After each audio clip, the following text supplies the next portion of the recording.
صراط الذين أنعمت عليهم غير المغضوب عليهم ولا الضالين. بسم الله الرحمن الرحيم. قل هو الله أحد الله الصمد لم يلد ولم يولد ولم يكن له كفوا أحد. بسم الله الرحمن الرحيم. قل هو الله أحد الله الصمد لم يلد ولم يولد ولم يكن له كفوا أحد. بسم الله الرحمن الرحيم. قل هو الله أحد الله الصمد لم يلد ولم يولد ولم يكن له كفوا أحد. صدق الله العلي العظيم. اللهم اغفر للمؤمنين والمؤمنات والمسلمين والمسلمات الأحياء منهم والأموات تابع بيننا وبينهم بالخيرات إنك مجيب الدعوات إنك على كل شيء قدير. صلوات اللهم صل على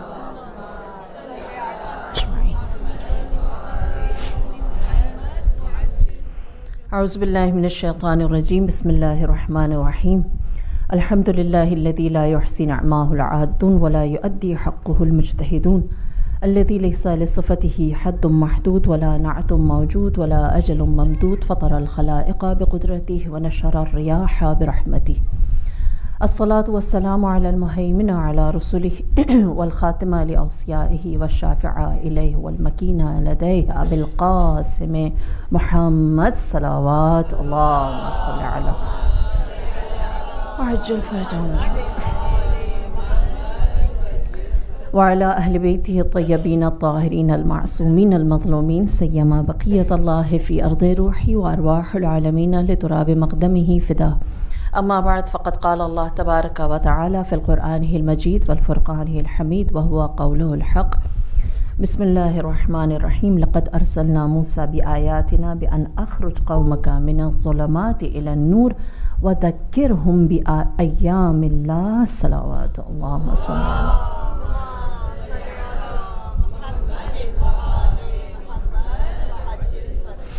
پروردگار عالم حضرت موسیٰ علیہ السلام کے بارے میں قرآن میں ارشاد فرماتا ہے کہ ہم نے ان سے کہا کہ آپ اپنی قوم کو ظلمات، تاریکی، اندھیرا، جہالت، اگنورنس اور گمراہی سے نکال کر نور، ہدایت اور علم کی جانب لے کر آئیں۔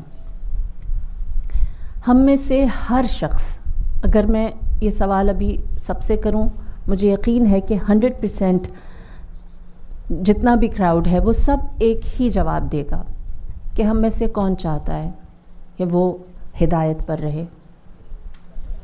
سب چاہتے ہیں۔ ہم میں سے کون چاہتا ہے کہ وہ زیادہ علم حاصل کرے؟ سب چاہتے ہیں۔ ہم میں سے کون چاہتا ہے کہ انشاءاللہ کہ جب امام کا ظہور ہو تو ہم امام کے ساتھ ہوں؟ سب چاہتے ہیں، ہے نا؟ تو یہ جو ظلمت سے، تاریکی سے، اندھیرے سے علم کی طرف، ہدایت کی طرف، روشنی کی طرف آنا ہے نا، یہ میری اور آپ کی سب کی خواہش ہے، چاہے ہم خود کو پریکٹسنگ کہیں یا نان پریکٹسنگ کہیں، چاہے ہم اپنے آپ کو ایک حقیقی عزادار کہیں یا دھکا سٹارٹ عزادار کہیں، چاہے کچھ ہی کیوں نہ کہیں، لیکن ہر ایک کی خواہش ضرور۔ یہ فرش کیا ہے؟ یہ فرش ہمارے لیے سب سے جو آپ کہیں میجر پیغام ہے وہ کیا ہے کہ 72 سے سیکھو 313 کیسا بننا ہے۔ یہی ہے نا کہ ہم یہی دیکھیں کہ انہوں نے پورا زمانہ امام کے خلاف تھا نا، انہوں نے ایسا کیا کیا کہ وہ امام کے ساتھ پوری ڈٹرمنیشن اور ڈیووشن کے ساتھ کھڑے رہے۔ ہم بھی ایسا کریں، جیسا زمانہ امام حسین کا تھا ویسا یا اس سے زیادہ خراب زمانہ امام وقت کا ہے، لہٰذا ہم 372 میں کیا دیکھتے ہیں؟ کچھ اصحاب رسول خدا ایسے ہیں جنہوں نے بتایا ہے کہ یہ جو 72 ہے نا امام کے اصحاب، یہ کوئی گروپ امام کے پاس نہیں آیا ایک ایک کر کے، ہے نا؟ جناب زہیر بن قین کتنے لوگ تھے؟ حبیب ابن مظاہر، ہے نا؟ جناب حر، نافع بن حلال، جنہیں امام نے کہا جاؤ جانا ہے تو تم چلے جاؤ، میں تم اکیلے کو یہ راستہ، امام نے کربلا سے سیفسٹ ایگزٹ جناب نافع کو دکھائی اور کہا یہاں سے تم جا سکتے ہو، کسی کو نہیں پتہ چلے گا۔ ہاں، لہٰذا کچھ افراد ایسے ہیں جن کا تذکرہ کم ہوتا ہے، مثال کے طور پہ جناب سوید بن عمرو خثعمی، جناب سوید سین سے۔ آپ امام حسین کے ان خاصان میں سے تھے کہ جو جب میدان کی طرف گئے محاذ کرنے کے لیے، جہاد کرنے کے لیے، تو آپ کو پتہ ہے عرب رجس پڑھتے تھے، رجز کیا ہوتا تھا؟ ایسے الفاظ جس میں وہ اپنی اسپرٹ اور اپنی امام کے ساتھ ڈیووشن اور اپنا حسب نسب بتاتے تھے کہ میں کس قبیلے سے ہوں، میرے پاس کیا کیا کوالٹیز ہیں، اور میں اس وقت کس اسپرٹ کے ساتھ آیا، اور میں میدان میں آنے کے بعد کیا کر سکتا ہوں۔ جناب سوید ان چند لوگوں میں سے تھے جو جب میدان میں مشرکوں کے یزیدیوں کے سامنے گئے تو آپ نے کیا رجز پڑھے؟ آپ نے رجز پڑھے، میں اس حسین کے لیے جنگ کر رہا ہوں جس کے جد خاتم النبی ہیں۔ حسین میرے آقا اپنے جد سے ملاقات کے لیے تیار ہیں تو میں بھی اس راستے میں ان کے ساتھ ہوں۔ ہاں، یعنی تذکرہ کس کا؟ اپنے امام کا۔ وہ ملنے کے لیے، شہادت کے لیے تیار ہیں، تو ہمارے لیے بھی سب سے بطریق اولا اس سے بہتر راستہ کیا ہو سکتا ہے؟ اور روایت کہتی ہے جناب سوید نے جب اٹیک کیا تو واپس جب ان کے اوپر رسپانس آیا تو اس میں وہ گھوڑے سے اپنے گر گئے اور وہ بے ہوش ہو گئے۔ دشمن نے یہ سمجھا کہ شہید ہو گئے، اور اتنی دیر جناب سوید بے ہوش رہے کہ عصر کا وقت آ گیا، اور جب عصر کے وقت طبل بجنے لگے، یزیدیوں نے اپنی جیت کا اعلان کیا اور وہ اپنی جیت یزیدی لشکر سیلیبریٹ کرنے لگا، تب جناب سوید جاگے۔ اور جب آپ کو ہوش سے میں آپ آئے ہیں اور آپ کو احساس ہوا کہ امام حسین کی بھی شہادت ہو چکی ہے، اب کوئی بھی باقی نہیں بچا، تو دیکھیے اب یہاں پر میری اور آپ کی لائف کربلا سے جڑ جاتی ہے۔ ایک جانب کتنے لوگ ہیں جو آپ کے منیمم نمبر ہمیں تاریخ میں ملتا ہے وہ 30,000 جو یزیدیوں کا عمر ابن سعد کا لشکر ہے، منیمم 30,000 ہے، اور امام کے ساتھ کتنے تھے؟ 72 یا میکسیمم 110 لوگ، اور وہ 110 بھی نہیں رہے، وہ 72 بھی نہیں رہے، امام حسین بھی شہید ہو گئے، اور جو دشمن کا ایٹ لیسٹ 30,000 کا لشکر ہے تو اس سے زیادہ، وہ جو 30,000 کا لشکر ہے وہ اپنی جیت سیلیبریٹ کر رہا ہے۔ جناب سوید کو ہوش آ گیا، بتائیے اب سوید کو کیا کرنا چاہیے؟ یہاں میرے اور آپ کے لیے کربلا یہ چیپٹر کھولتی ہے اور کہتی ہے، میں بار بار کہتی ہوں، ایک انڈیویژول میٹر کرتا ہے۔ ہاں، میں اکیلے کیا بگاڑ لوں گا؟ نہیں۔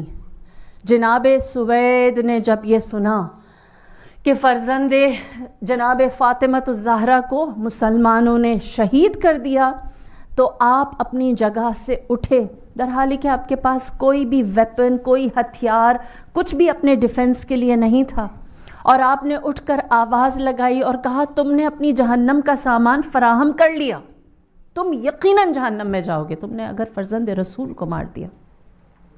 اور جب دشمن نے دیکھا کہ جناب سوید زخموں کی حالت میں بغیر کسی ڈیفنس پاور کے کھڑے ہو کر ہمیں للکار رہے ہیں، ہمیں جہنمی کہہ رہے ہیں، تو انہوں نے obvious سی بات ہے ان کے سراؤنڈنگز میں ایک ایسا حلقہ، ایک ایسا سرکل بنایا کہ جناب سوید کے پاس نکلنے کا کوئی راستہ نہ تھا۔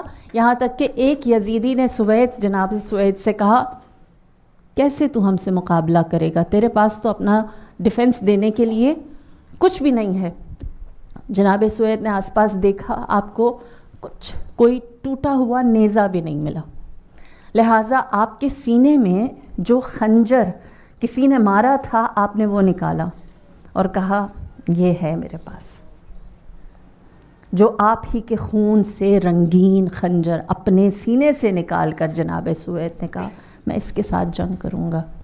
اور کتنی ہی جناب سوید نے جنگ کر لی۔ بس یہ راستہ کیا تھا کہ خون کے چند قطرے ابھی بدن میں باقی ہیں، وہ بھی نثار حسین کرنے ہیں۔ جینا اس کے نام پر ہے، مرنا اسی کے ساتھ ہے۔ کربلا کیا بتاتی ہے کہ بعد شہادت امام حسین علیہ السلام اگر کوئی حسینی میدان میں آ گیا، اس نے اپنے آپ کو زخمی، اکیلا، نہتا، ڈیفنس لیس نہیں سمجھا۔ وہ ایک ذات بھی، وہ ایک شخص بھی، وہ ایک فرد بھی میٹر کرتا ہے۔ اسی طرح ایک ایک کر کے ڈراپس جمع کر کے امام نے اپنے لیے بہترین، وفادار ترین اصحاب کو بنایا۔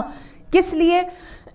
آپ جانتے ہیں کربلا آغاز ہے، شروع ہو رہی ہے کربلا میں. کیا چیز؟ ظہور امام زمانہ کی تیاری ہے نا. کربلا سے پہلے کیا تھا؟ جو آج کا زمانہ ہے. کربلا سے پہلے آج کا زمانہ کیا ہے؟ ہدایت دینے والے ہوتے ہیں، لوگ ہوتے ہیں، افراد ہوتے ہیں، میٹرز ہوتے ہیں، ہمیں آواز اٹھانے کی ضرورت، لیکن نہیں اٹھاتے. کربلا سے پہلے کیا تھا؟ امام حسن کے ساتھ کیا ہوا؟ لوگ سو رہے ہیں ہے نا، نہیں ساتھ دیا. امیر المؤمنین کے ساتھ کیا ہوا؟ لوگوں نے ساتھ نہیں دیا. جناب فاطمہ کے ساتھ کیا ہوا؟ لوگوں نے ساتھ نہیں دیا. اور حتیٰ رحلت رسول کے بعد نبی کے جنازے کے ساتھ کیا ہوا؟ سر جھک جاتے ہیں نا. مدینے میں رسول کے جنازے کے ساتھ جو مجھے کتنی جلدی لوگ دوسرے راستے پر چلے گئے. لہٰذا ان سب کو، اس پوری جنریشن کو، 2 جنریشنز تھی جن کو امام نے جگایا. اسی طرح امام زمانہ کا بھی جو وجود ہے وہ لوگوں کو بیدار کرنے والا ہے. اب میرا آپ سے سوال، جس کا آپ لوگوں نے 1 سیکنڈ کے اندر مجھے جواب دینا ہے. آپ کے سب کے ہاتھ میں 5 انگلیاں؟ مجھے بتائیں 5 میں سے ریٹ کر کے کہ امام کے ظہور کے لیے آپ ایز این انڈیویژول کتنے تیار ہیں. forget about the society اور global issues. As an individual کل ہم نے زیارت عاشورہ میں دیکھا نا، امام حسین نے 1 to 1 بات کی، تم اور میں بس. ہم ہر روز زیارت عاشورہ پڑھتے ہیں. اب مجھے بتائیے کہ امام کے ظہور کے لیے آپ ایز این انڈیویژول کتنے تیار ہیں؟ جو جواب نہیں دے رہے اس سے مطلب کیا ہے؟ میرے سے ناراض ہے؟ انگلیاں بس 1 2 3 4 5. کلولیس. میں یہ سوچوں کہ ابھی آپ خود کو ایویلویٹ کر رہے ہیں کتنا وہ دینا.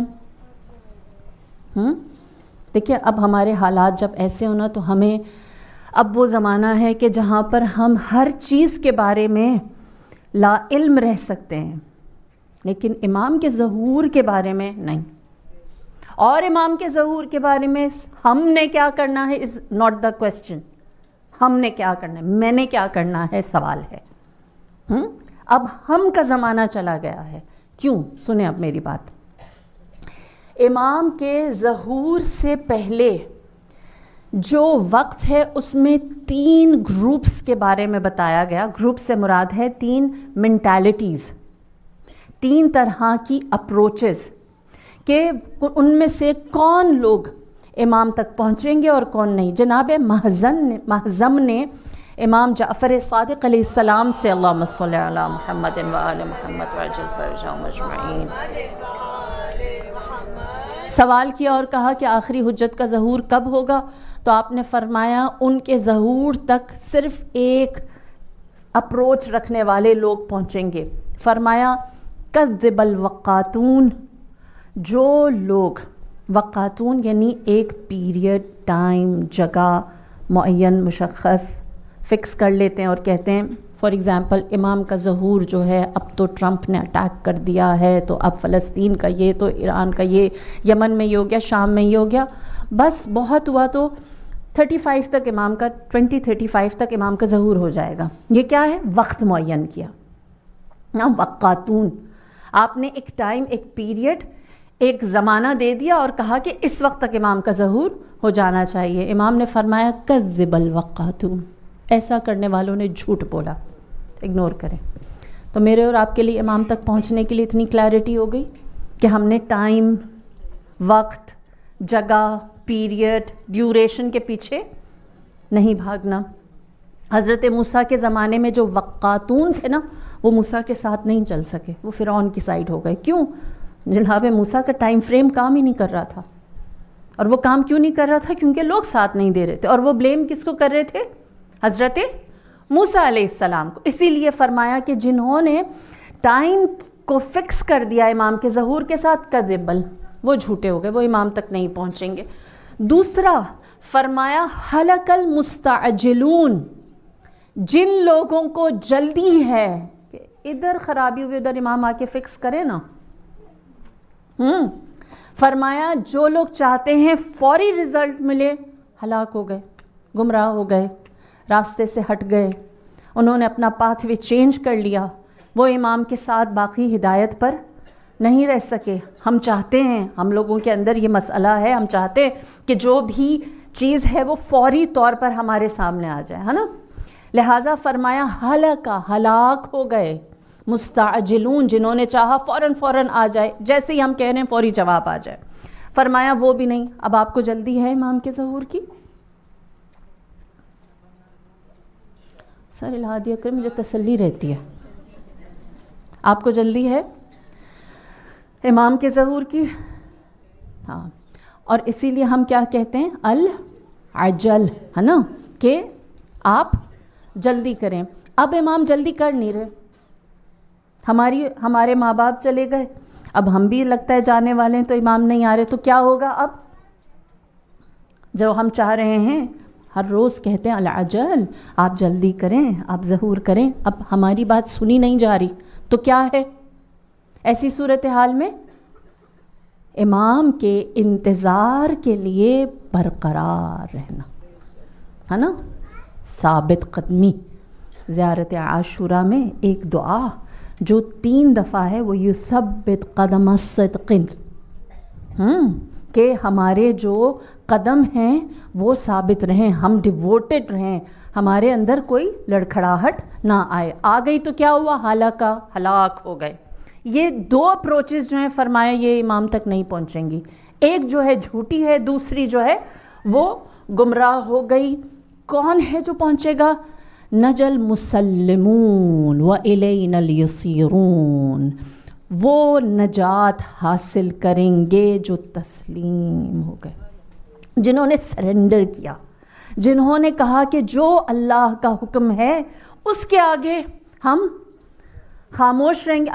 امام نے کب ظہور کرنا ہے؟ اللہ کے حکم سے نا، امام نے اپنی مرضی سے تو نہیں کرنا۔ کیا امام خود بتائیں گے آ کر کہ میں اس تاریخ پر آؤں گا، تم سب کعبہ آ جانا؟ نہیں، جب حکم خداوندی ہوگا۔ لہٰذا فرمایا جو تسلیم سرنڈر ہو جانے والے ہیں ہماری حکمت، ہماری وزڈم، ہمارے حکم کے سامنے، فرمایا ان کو نجات مل جائے گی۔ وَإِلَيْنَا الْيَصِيرُونَ، وہ بہت جلدی ہم سے مل جائیں گے۔ تو ہمارے پاس یہ کلیئرٹی آ جاتی ہے، اور یہی وجہ ہے کہ امام کے ظہور سے پہلے کا جو زمانہ جو میں اور آپ گزار رہے ہیں، جیسے غیبت 2 تھی نا، ایک غیبت صغریٰ، دوسری غیبت کبریٰ، اسی طرح امام کا ظہور بھی 2 طرح کا ہے، ایک ظہور صغریٰ اور ایک ظہور، جس طرح غیبت دونوں ایک ہی جیسی تھی، دونوں میں امام نہیں تھے، لیکن ایک میں امام کے نائب 4 موجود تھے، اور جو دوسری غیبت ہے اس میں نائب چلے گئے۔ یہی فرق ہے نا غیبت کبریٰ اور صغریٰ میں۔ جو ظہور ہے وہ صغریٰ اور کبریٰ میں کیا فرق ہے؟ جو ظہور صغریٰ ہے اس میں نشانیاں ساری کمپلیٹ ہو گئیں، جو کچھ ہمیں بتایا گیا تھا وہ ہماری روٹین کا حصہ بن گیا ہے۔ ہم سے کہا گیا تھا آخری زمانے میں یہ ہوگا، اور ہم کہتے ہیں ہاں یہ تو بہت نارمل ہو گئی ہیں چیزیں۔ تو یہ کیا ہے؟ ظہور صغریٰ۔ ہم کس زمانے میں جی رہے ہیں؟ ظہور صغریٰ میں۔ ظہور کبریٰ کب ہوگا؟ جب ہم ان سارے حالات کے ساتھ امام کو دیکھ سکیں گے اور انہیں اپروچ کر سکیں گے۔ میری بات پہنچ رہی ہے؟ لہٰذا ہم جس زمانے میں جی رہے ہیں اس میں سب سے بڑی نشانی کیا ہے؟ یہ بات سمجھنے کی ہے، کوئی کسی زمانے میں حق پر قائم رہنے کے لیے کسی دوسرے پر ڈیپینڈنٹ نہیں رہا۔ ہمیشہ ہر حق پر چلنے والے نے اپنا راستہ خود انڈیپینڈنٹلی لیا ہے، بغیر کسی سہارے کے۔ اس کے لیے ایک بات کافی ہے، اللہ کا پیغام اس تک پہنچتا رہے۔ ہمارے پاس قرآن بھی ہے اور اہل البیت بھی ہیں، پہلی بات۔ دوسری بات، آخری زمانے میں جو امام کا انتظار کرنے والے ہیں انہیں بار بار کیا چیز آن گھیرے گی، کیا چیز انہیں بار بار اٹیک کرے گی، ان کو بار بار اس کو فیس کرتے ہوئے اپنے ایمان کو باقی رکھنا مشکل لگے گا۔ روایات کیا کہتی ہیں؟ پہلی روایت، زمانہ اس قدر خراب ہو جائے گا کہ اگر میں لٹرل روایت پڑھ رہی ہوں، ٹھیک ہے، بہار الانوار میں امام زمانہ کا جو چیپٹر ہے اس میں امام کے ظہور سے پہلے کے حالات میں یہ روایت ہے کہ ایسا زمانہ آئے گا کہ ایک خاتون کا ریپ کیا جائے گا ایک پبلک پلیس پر، اور اس ریپ کو کنڈیم کرنے والا سب سے بہترین کنڈیمنیشن کیا ہوگی کہ اس کو ریپسٹ کو چاہیے تھا کہ یہ اندر کر لیتا، پبلک پلیس پہ کیوں کیا؟ سب سے اچھی بات یہ، باقی ساری تو قابل ذکر نہیں، یعنی لوگوں کو یہ چیز بادر ہی نہیں کرے گی کہ ایک خاتون کے ساتھ یا کسی کی عزت کے ساتھ یہ مسئلہ ہوا ہے۔ اور پھر اس کے بعد فرمایا انسان گناہ کرتا رہے گا اور اس قدر گناہ میں وہ جری ہو جائے گا، کانفیڈنٹ ہو جائے گا کہ وہ اپنے گناہ کو اپنے ایمان کی نشانی بنا لے گا، اور خدا اس وقت ایک انسان کا دوسرے انسان پر سے ٹرسٹ ایسا اٹھائے گا، اللہ اکبر، کہ جو مائیں پریگننٹ ہوں گی وہ دعا کریں گی ہم انسان پیدا نہ کریں۔ اس حد تک انسان دوسرے انسان سے دل اس کا اٹھ گیا ہوگا کہ وہ دعا کریں کہ ہم انسان پیدا نہ کریں، سانپ پیدا کریں۔ روایت ہے یہ۔ اس حد تک تنگی ہوگی کہ جو مسلمان ہوگا صبح وہ شام کو کافر ہوگا، اور جو شام کا کافر ہوگا وہ صبح کا مسلمان ہوگا۔ اور پھر اس کے بعد فرمایا، یہ تھوڑی سی چیزیں جو ہیں ہم اپنے معاشرے کی صرف یہ بتانے کے لیے کہ ہم ظہور صغریٰ میں ہیں، فرمایا کہ آخری دور میں خواتین جو ہیں وہ گھروں کی پرووائڈر ہوں گی، اور جو مرد ہیں وہ خواتین سے، عورتوں سے اپنے لیے رزق کی توقع رکھتے ہوں گے۔ ہمارے لیے یہ چیز کتنی نارمل ہو گئی ہے نا، کہ خواتین جو ہیں، بچیاں جو ہیں، عورتیں جو ہیں وہ کما رہی ہیں۔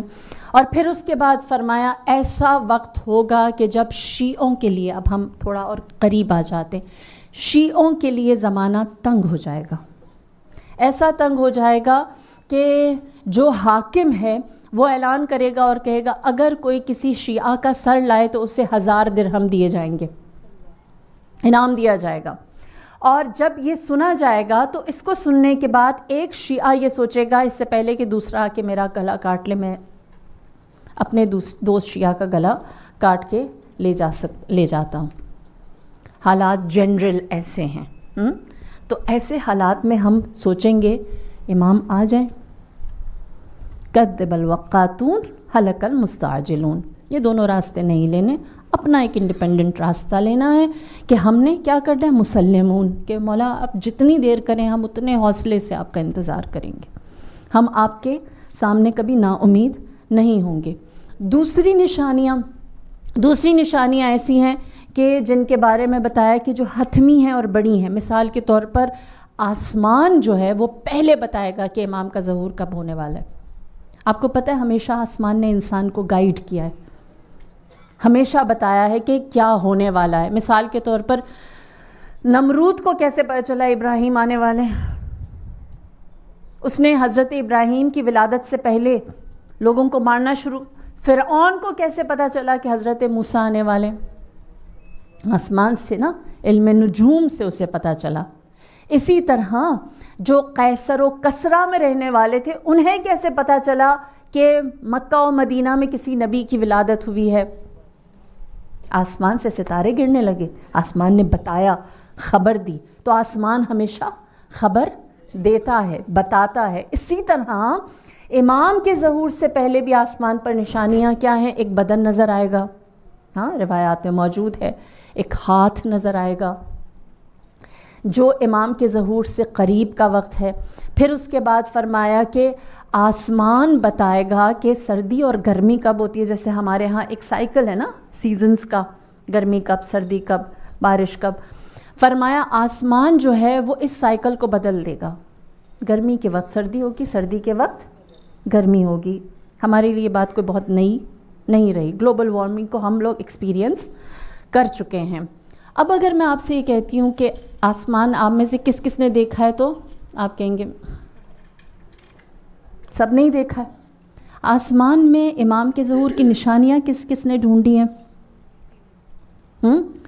دیکھیں، ایک تو جیسے میں نے بھی کہا نا کہ ایک ہاتھ نظر آئے گا۔ اگر آپ لوگ آج ایک چھوٹا سا ہوم ورک دے سکتی ہوں، بہت انٹرسٹنگ ہے، آپ لوگوں کو مزہ آئے گا، اپنے بچوں کے ساتھ بیٹھ کر آپ لوگ یہ ہوم ورک کریں۔ 17 میں غالباً، میں ایئر تھوڑا آگے پیچھے کر سکتی ہوں، آپ لوگ جب چیک کریں گے تو آپ کو مل جائے گا.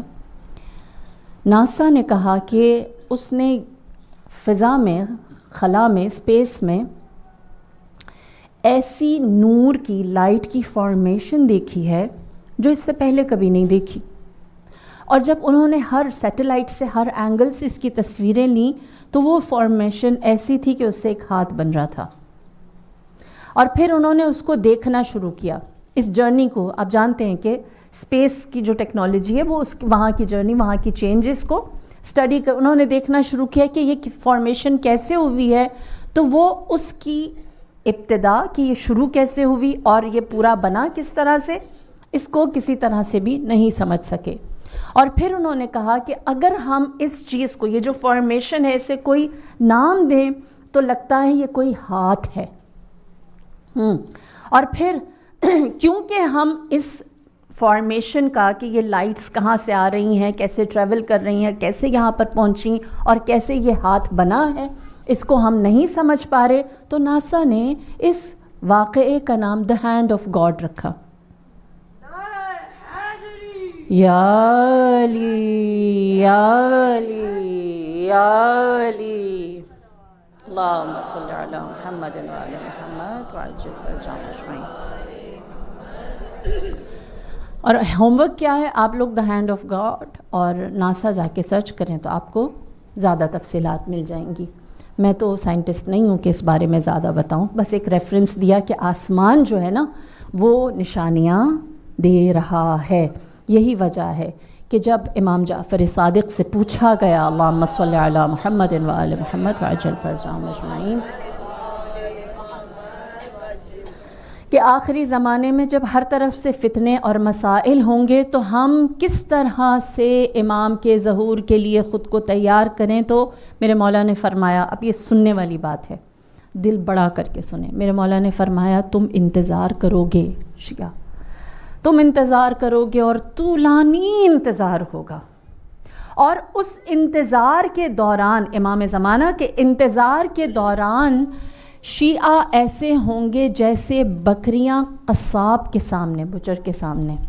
ہر بکری ڈر رہی ہوتی ہے شاید اگلی باری میری ہوگی. فرمایا ایسے حالات ہوں گے. اسی لیے خداوند کریم سورہ اعراف میں ارشاد فرماتا ہے فانتظروا انی معکم من المنتظرین، تم انتظار کرو میں بھی تمہارے ساتھ انتظار کرنے والوں میں سے ہوں.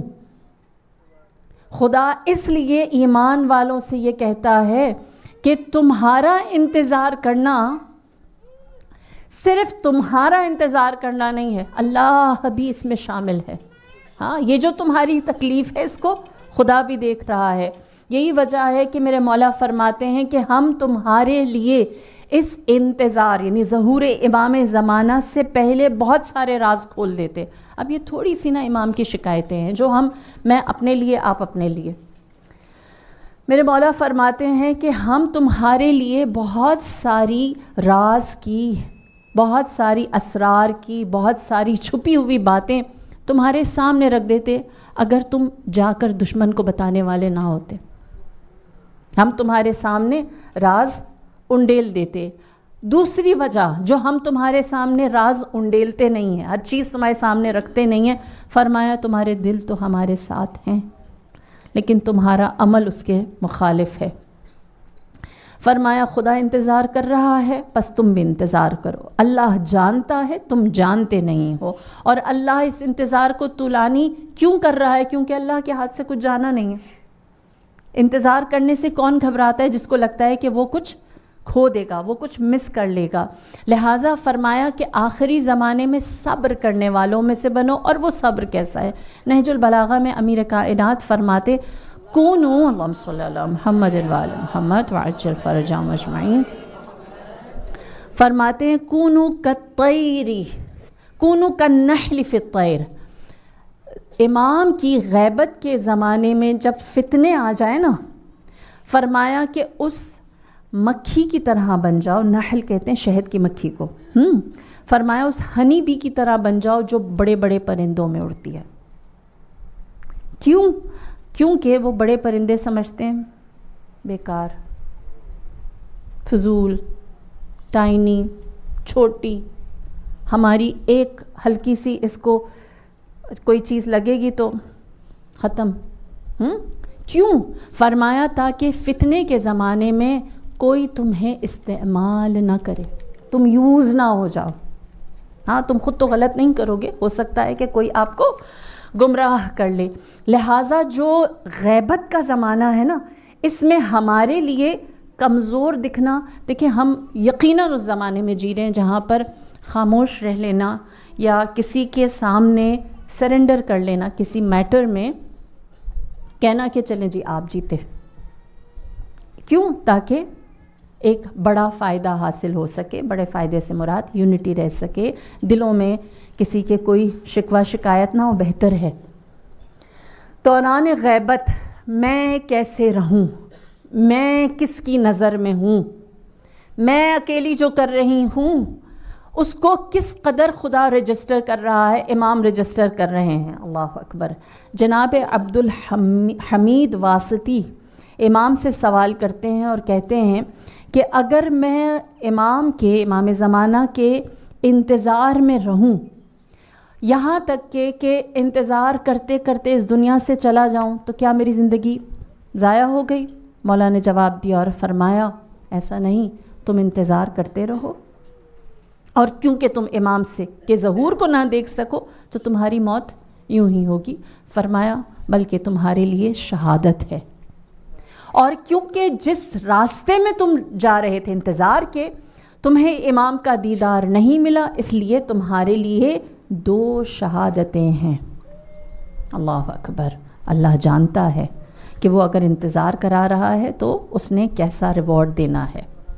پھر اس کے بعد جناب عمار ساباتی وہ امام سے سوال کرتے ہیں اور کہتے ہیں کہ مولا میں امام غائب سے متمسک رہتا ہوں، جڑا رہتا ہوں، اور میں چاہتا ہوں کہ میری نسلیں جب امام سے ملاقات کریں، تو خود تو چھٹے امام کے زمانے میں، اور امام نے بتایا کہ آخری زمانے میں اس طرح سے مشکلات ہوں گی، تو کہا میں چاہتا ہوں کہ میری اولادیں بھی ان کے ساتھ جڑی رہیں، لیکن اگر آج ہم ان کا ذکر کھل کے نہیں کر سکتے تو آنے والے وقت میں یہ جو چھپ کر ہم کر رہے ہیں، کیا یہ کہیں رجسٹر ہو رہا ہے، یہ کہیں پر آن ریکارڈ آ رہا ہے؟ سبحان اللہ. آپ میری ساری مجلس بھول جائیں، یہ روایت یاد رکھیں، یہ ایک روایت. مولا نے فرمایا کہ مجھے ایک بات بتاؤ اے عمار، جو عبادت کھل کر کی جاتی ہے اس کی جزا زیادہ ہے یا جو عبادت چھپ کر کی جاتی ہے اس کا ثواب زیادہ ہے؟ اس نے کہا چھپ کر. جو سب کے سامنے کی جاتی ہے اس کا کم ہے، جو اللہ اور بندے کے درمیان ہے اس کا ثواب زیادہ ہے. آپ نے فرمایا میرے آخری فرزند کا انتظار کرنا پوشیدہ عبادت کی مانند ہے. یہ وہ پوشیدہ، چھپی ہوئی، سیکریسی میں دی ہوئی خیرات ہے جس کا کوئی گواہ نہیں، جس کو کسی نے وٹنس نہیں کیا سوائے اللہ کے. اللہ اکبر. یا رسول اللہ، یا علی، اللہم صلی علی محمد و علی محمد وعجل فرجهم اجمعین.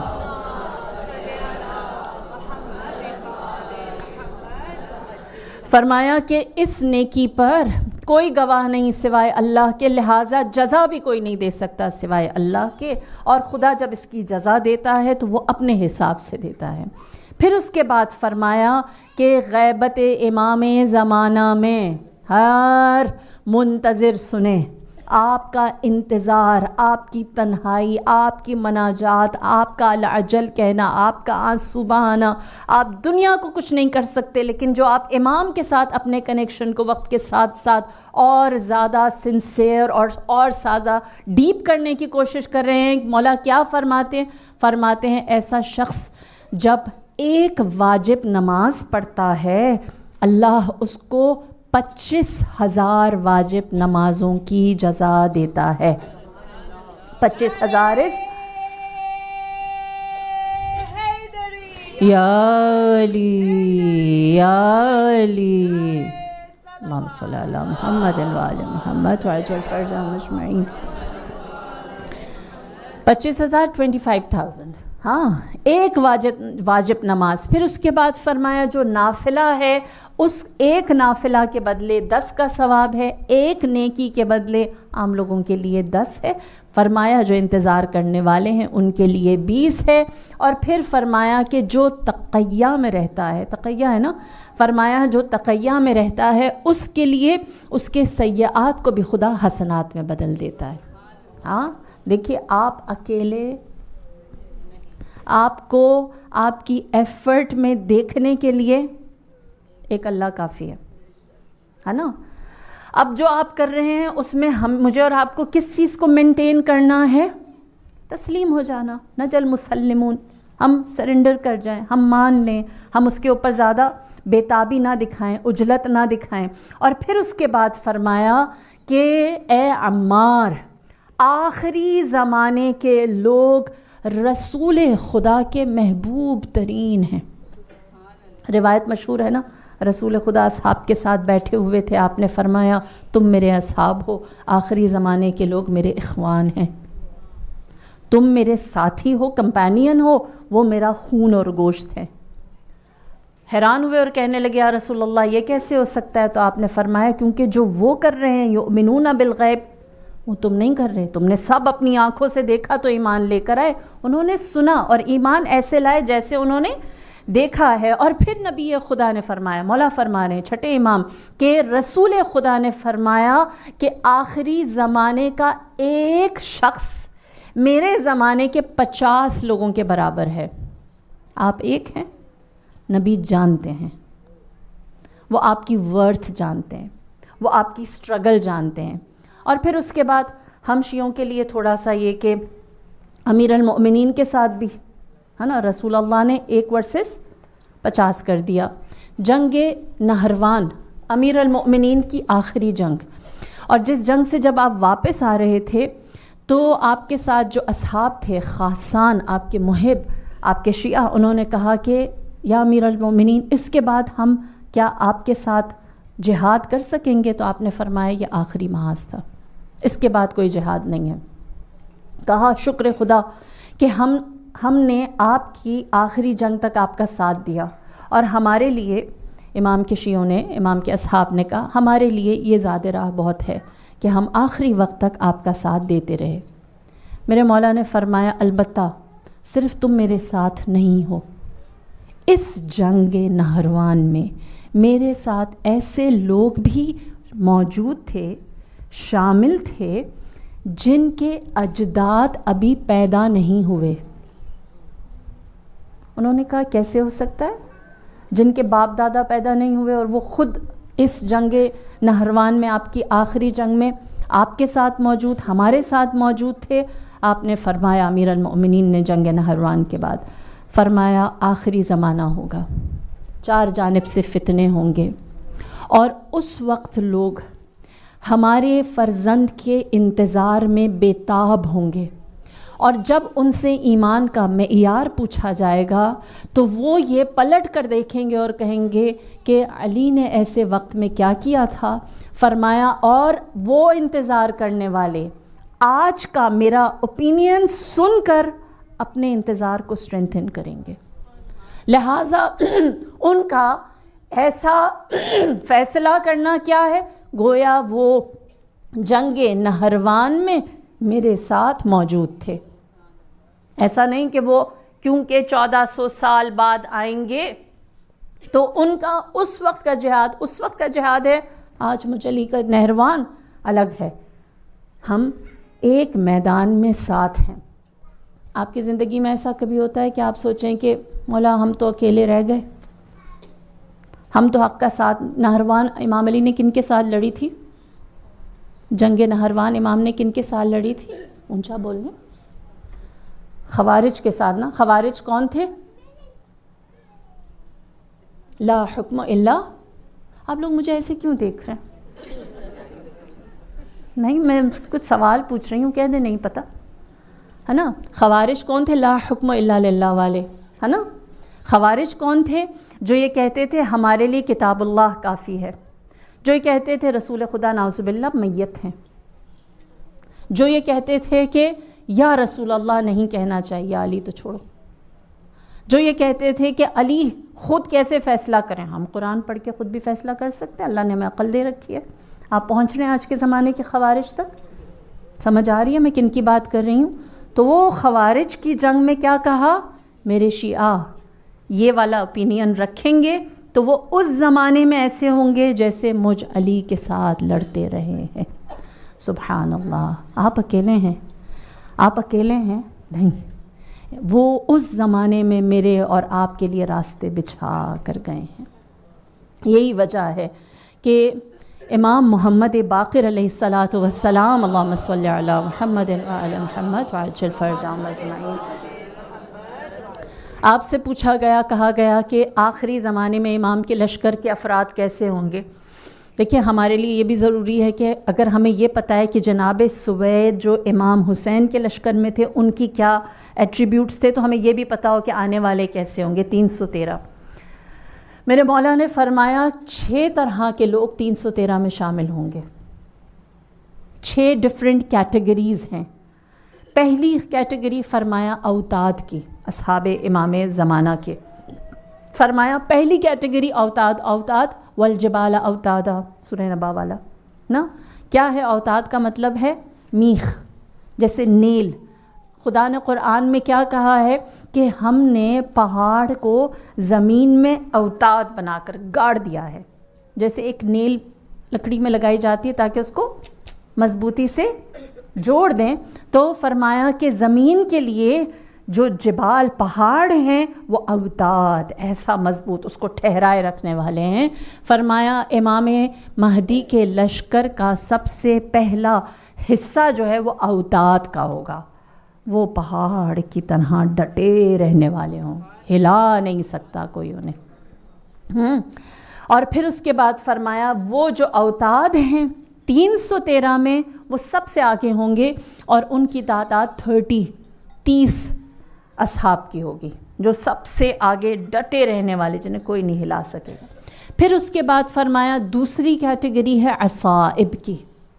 عصائب وہ ہیں کہ جو انتہائی طاقتور ہوں گے، ان کی طاقت، عصبہ کہتے ہیں اسٹرینتھ کو، مضبوط ہونے کو۔ فرمایا کہ جو عصائب ہیں وہ انتہائی طاقتور ہوں گے، اور ان کا تعلق، خوشی کی بات تو نہیں ہے ویسے، ان کا تعلق عراق سے ہوگا۔ میں عراقی نہیں ہوں تو مجھے خوشی نہیں ہوئی، ہاں۔ فرمایا وہ عراق سے تعلق رکھنے والے ہوں گے، اور وہ دوسرے نمبر کا دستہ ہوگا امام کے 313 میں۔ کیا چاہیے؟ پہلی چیز امام کو ڈٹے رہنے والے، دوسری چیز چاہیے طاقت رکھنے والے۔ پھر اس کے بعد فرمایا تھرڈ کیٹیگری جو ہے وہ ابدال کی ہوگی۔ ابدال وہ ہیں جنہوں نے خود کو چینج کر دیا، ریولوشن لے آئے، بدل دیا، اپنی ہستی کو امام کے حساب سے کر دیا۔ یہ 30 to 70، یا 30 ہوں گے یا 40 ہوں گے، 50 ہوں گے، 60 ہوں گے، 70 ہوں گے، اس کے درمیان ان کا نمبر ہوگا، یہ جو آپ کہیں کہ امام کے لشکر کا حصہ ہے۔ اور فرمایا ان میں سے اکثریت جو ہے وہ شام سے تعلق رکھنے والی ہوگی۔ بری خبر ہے۔ فرمایا کہ ان میں سے جو اکثریت ہے وہ شام والے ہوں گے، اور وہ امام کے لشکر کا تیسرا حصہ ہوں گے جنہوں نے اپنے آپ کو امام کے لیے جیسا امام چاہتے تھے ویسا کر لیا۔ اور اسی لیے مولا فرماتے ہیں کہ یہ جو ابدال ہیں نا، یہ ہمارے انبیاء کے وصی ہیں، ان کے نائب سکسیسر کی حیثیت رکھتے ہیں، لٹرل نہیں لیکن یہ کہ ان جیسے ہیں۔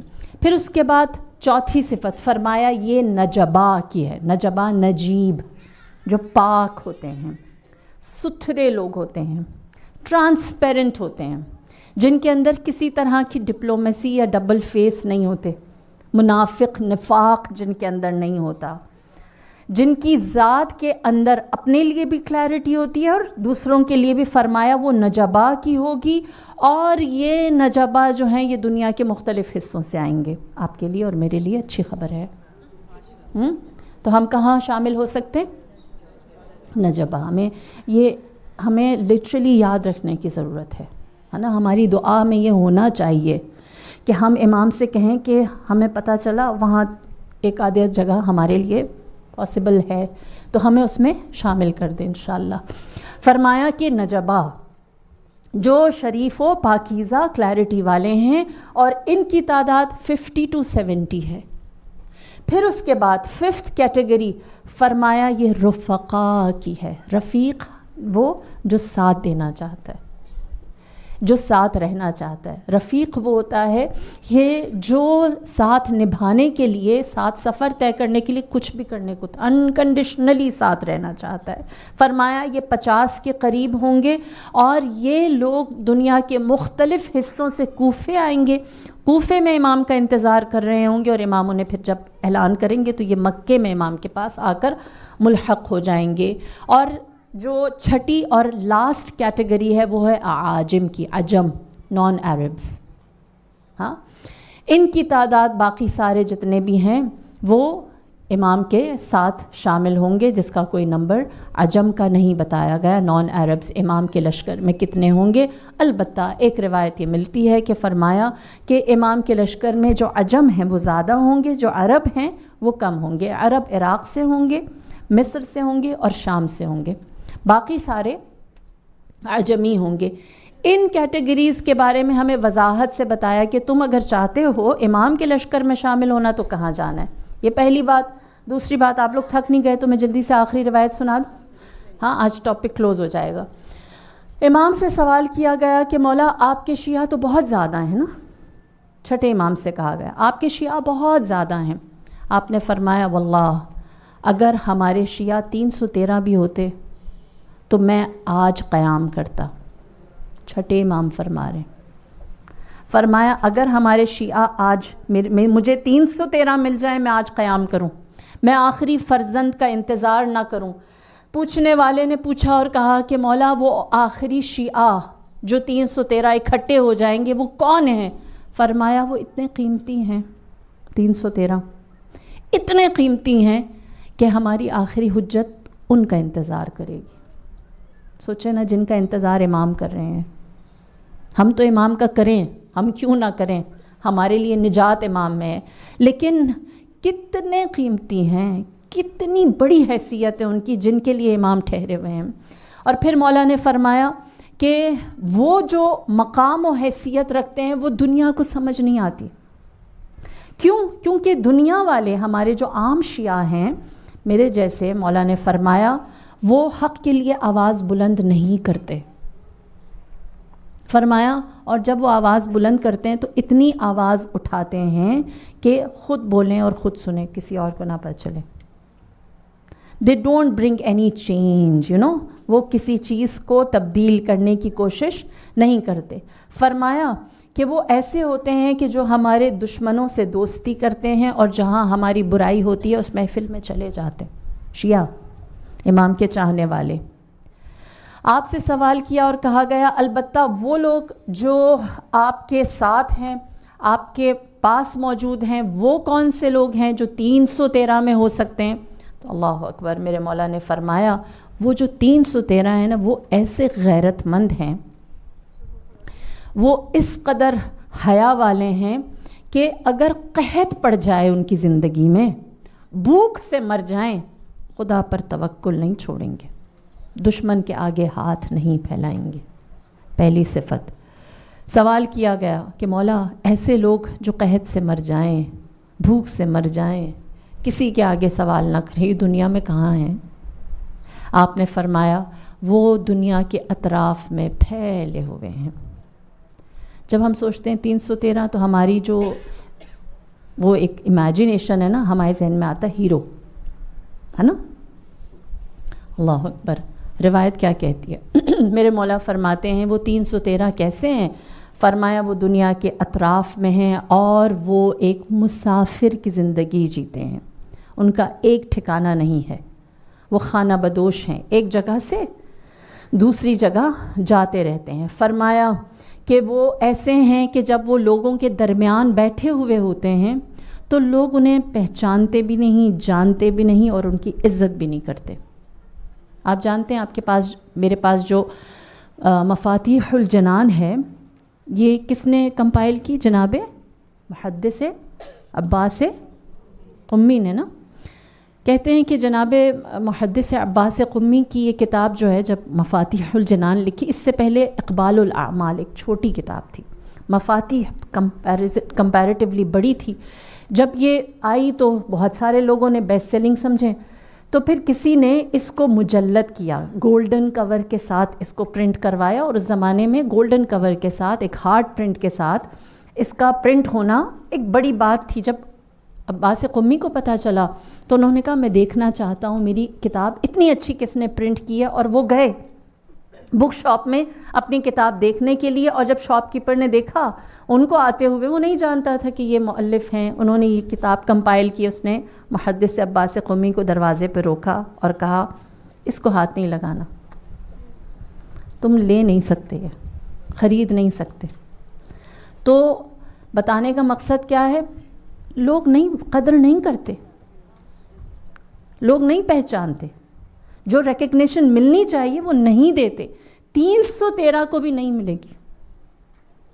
وہ معاشرے میں ایک ہیرو نہیں سمجھے جائیں گے، آرڈنری عام سے لوگ سمجھے جائیں. امام بتا رہے ہیں، فرمایا کہ وہ لوگوں کے سامنے ہوں گے، کوئی انہیں زیادہ مقام و عزت نہیں دے گا، سمجھے گا یہ تو عام سا انسان ہے. فرمایا اور جب وہ لوگوں کے درمیان میں سے چلے جائیں گے، کوئی انہیں مس بھی نہیں کرے گا. ہاں، پھر فرمایا جب وہ مریض ہوں گے، کوئی ان کے پاس عیادت کے لیے نہیں جائے گا. اور جب وہ کسی کا رشتہ مانگیں گے شادی کے لیے، کوئی انہیں رشتہ بھی نہیں دے گا. 313 کو. پھر فرمایا کہ جب ان کا انتقال ہو جائے گا، وہ فوت کر جائیں گے، ان کے جنازے کو بھی امپورٹنس نہیں ملے گی. فرمایا جب کہ ان کی ذات، ایسے لوگ جو 313 ہیں، وہ امام کا ساتھ دینے کے لیے دوسروں کے حقوق کو ادا کرتے رہے، لیکن دوسروں نے ان کے حق کو انہیں بالکل ایک آرڈنری سا انسان سمجھا. فرمایا اور ان کی خاصیت یہ ہے کہ روایت کے جملے اس لیے پڑھ رہی ہوں، وہ نہ کتے کی طرح ہوں گے نہ کوے کی طرح ہوں گے. کتا کیا کرتا ہے؟ جب کسی غیر کو دیکھتا ہے، اسٹرینجر کو دیکھتا ہے تو ہے نا، اور جو کوا ہے اس کا پیٹ نہیں بھرتا، جہاں ملتا ہے ہر جگہ وہ لینڈ کر جاتا ہے. تو فرمایا کہ وہ غیروں کو ایکسیپٹ کرنے والے ہوں گے، اور اگر کہیں پر انہیں سیکریفائز کرنا ہو تو وہ سیکریفائز بھی کرنے کے لیے تیار ہوں گے. البتہ وہ کسی کا حق مارنے والوں میں سے نہیں ہوں گے. اللہ اکبر. نہ جانے ہمارے ساتھ، ہمارے ہمراہ، ہمارے سفر میں، ہماری عبادت میں، ہماری مسجدوں میں، ہمارے امام بارگاہوں میں کتنی دفعہ ہم 313 میں سے کسی سے ملے اور ہم نے اسے آرڈنری سمجھ لیا. ہم نے اس کو سمجھا کہ اس کی کوئی حیثیت، اس کو ریکگنائز ہی نہ کیا، اس کو رسپیکٹ دینا درکنار. تو سوچیں یہ روایت سنانے کا مقصد، فرض کریں اس روایت کو سننے کے بعد کہ امام کے 313 میں سے جو اس وقت ایک صحابی موجود ہے ہمارے درمیان، وہ کتنا فل آف لائف زندگی گزار رہا ہے. اسے سب نے چھوڑ دیا ہے. یہ راستہ اکیلے چلنے کا ہے، اس راستے پر تنہا چلنا ہے، اپنے قدموں کو خود سنبھالنا ہے، کسی کو بلیم یا کسی اور کو رسپانسبل نہیں بنانا. کربلا شروع سے ہی ایسے سفر کا نام ہے. جو چلے انہوں نے بس امام کا ساتھ دیا. آج ذکر ہے جناب زینب کبریٰ کے دونوں فرزندان کا. جیسے ہی بنی ہاشم کی مصیبت شروع ہوتی ہے، کربلا کی حرارت ہمارے سینوں میں اور زیادہ بڑھ جاتی ہے. شب عاشور ہے. جناب زینب کبریٰ اون محمد کو مخاطب کر کے فرما رہی ہیں، میرے لال تم جعفر طیار کے نواز پوتے ہو، حیدر کرار کے نواسے ہو، تمہاری رگوں میں خون بنی ہاشم ہے، تمہاری غیرت خدا کی غیرت ہے، اور جس کے لیے تم جان دینے کے لیے جا رہے ہو وہ تمہارا ماموں نہیں، وقت کا امام ہے. اے میرے بچوں، تمہیں کتنی ہی تکلیف کیوں نہ ہو، پلٹ کر خیموں کی طرف نظر نہ کرنا. اپنی جان کو اپنے آقا و سید پر وار دینا۔ اور پھر اس کے بعد ایک روایت ہے معالی السبطین کی کہ بی بی فرماتی ہیں جب میں مدینے سے نکلی سفر کے لیے تو میں اون و محمد کو چھوڑ آئی۔ اب یہ سفر شروع ہی ہوا تھا کہ جناب عبداللہ ابن جعفر طیار، جناب زینب کے جو شوہر ہیں علیل تھے، بیمار تھے، انہوں نے جناب زینب کو راستے میں روکا۔ جناب زینب نے جب یہ دیکھا شوہر روکنے آیا ہے تو سمجھی کہ شاید یہ واپس بلانے آئے ہیں، فرمایا مجھے میرے آقا کے ساتھ جانے سے روکنا مت۔ جناب عبداللہ ابن جعفر طیار نے فرمایا میں تمہیں روکنے نہیں آیا، میں یہ بتانے آیا ہوں کہ اے زینب آپ کچھ بھول گئیں مدینے میں۔ بی بی نے سوال کیا اے عبداللہ میں مدینے میں کیا بھول گئی؟ جناب عبداللہ نے فرمایا حسین کا صدقہ بھول گئی، حسین کا صدقہ بھول گئی۔ فرمایا اے اون و محمد میں نے تمہیں جب مدینے میں اپنے ساتھ مسافر بنایا تو یہ سوچ کر بنایا کہ اگر میرے حسین کو ضرورت ہوئی تو جیسی میرے ماں نے اپنے دونوں لال دے دیے تھے اسی طرح میں بھی اپنے دونوں لال راہ خدا میں قربان کروں گی۔ 10 محرم آئی، اصحاب جان دے بیٹھے، غلام قربان ہو بیٹھے، آوان مقتل میں اپنی لاشیں سجا بیٹھے۔ اب قبیلہ بنی ہاشم کی باری تھی۔ جناب زینب کبریٰ نے سب سے پہلے اپنے فرزندان کو امام کی خدمت میں بھیجا۔ اون و محمد نے جب اجازت چاہی مولا نے فرمایا زینب کے گلشن میں 2 ہی تو پھول ہیں، اگر یہ دونوں آج کام آ گئے تو اس کے بعد زینب کا گلستان اجڑ جائے گا۔ بچوں نے جناب اون اور محمد نے امام حسین کے ہاتھوں کے اتنے بوسے لیے کہ امام راضی ہو گئے۔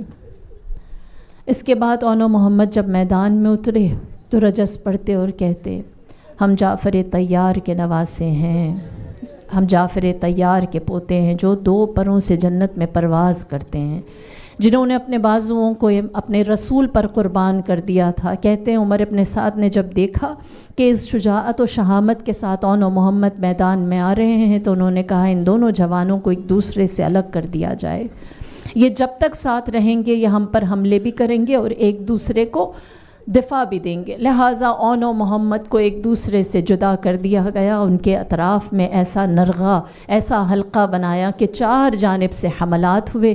آپ جانتے ہیں کہ جناب اون کی قبر مطہر کربلا سے 12 کلومیٹر باہر ہے۔ تصور کیجئے کتنی لمبی جنگ کی ہے زینب کے لال نے، کس قدر دشمن کو دوڑایا ہے، کس قدر دشمن کے لیے آپ نے امام تک پہنچنا مشکل بنا دیا۔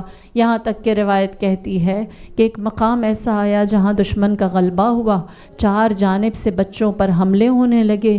بچے اتنے چھوٹے تھے، بالخصوص جناب محمد اتنے کم سن تھے کہ جب ان کے اوپر کوئی ضربت آ کر لگتی تو وہ اماں اماں پکارتے۔ اللہ آپ کی اولادوں کو سلامت رکھے۔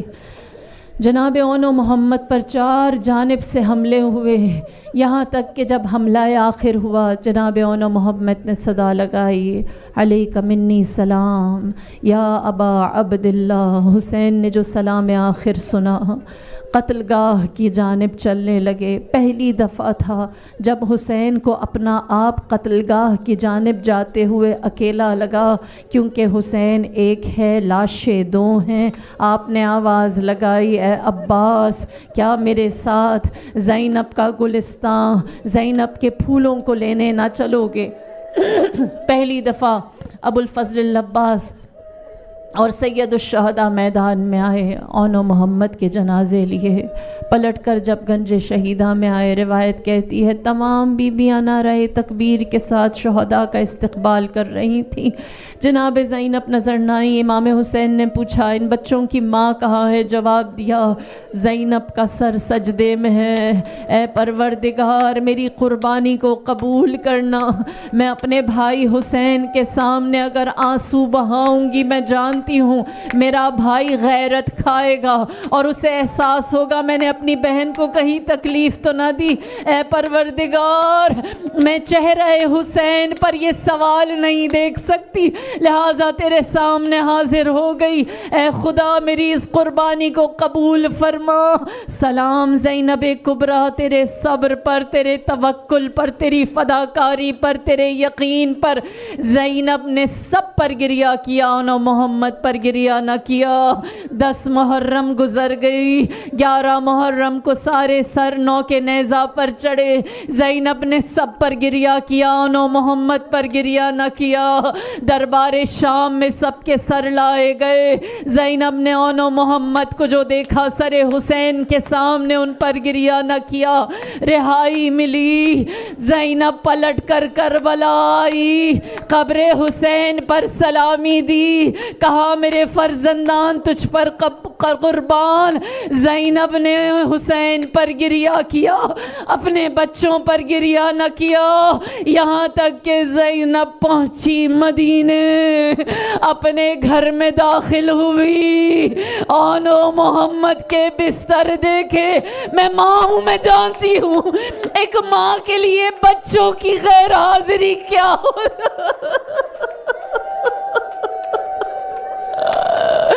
آنو محمد کے حجرے دیکھے، آنو محمد کی خوشبو آئی، آنو محمد کا لباس دیکھا، آنو محمد کے کھلونے دیکھے۔ زینب نے دیکھا گھر اجڑ گیا، زینب نے دیکھا گھر اجڑ گیا۔ میں ماں ہوں، میرا دل کہتا ہے سوئے کربلا رخ کر کے زینب نے کہا ہوگا، اے میرے آن، اے میرے شہسوار، اے میرے محمد، اے میرے جری ماں تجھ پر قربان، ماں تجھ پر قربان۔ الا لعنت اللہ علی القوم الظالمین وسيعلم الذين ظلموا أي منقلب ينقلبون إنا لله وإنا إليه راجعون۔ میرے